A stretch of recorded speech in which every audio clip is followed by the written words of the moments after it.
بسم اللہ الرحمن الرحیم۔ صحیح بخاری چیپٹر نمبر 2 ایمان کا بیان، حدیث نمبر 23، سند حدیث اور حدیث مبارکہ صلی اللہ علیہ وسلم۔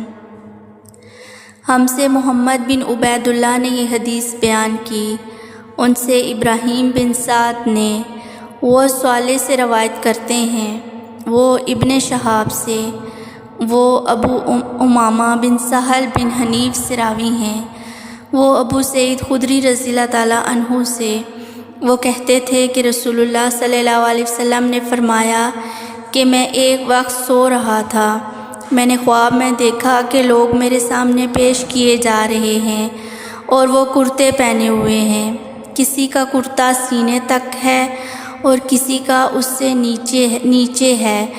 پھر میرے سامنے عمر بن الخطاب لائے گئے، ان کے بدن پر جو کرتا تھا اسے وہ گھسیٹ رہے تھے، یعنی ان کا کرتا زمین تک نیچا تھا۔ صحابہ نے پوچھا کہ یا رسول اللہ، اس کی کیا تعبیر ہے؟ آپ صلی اللہ علیہ وسلم نے فرمایا کہ اس سے دین مراد ہے۔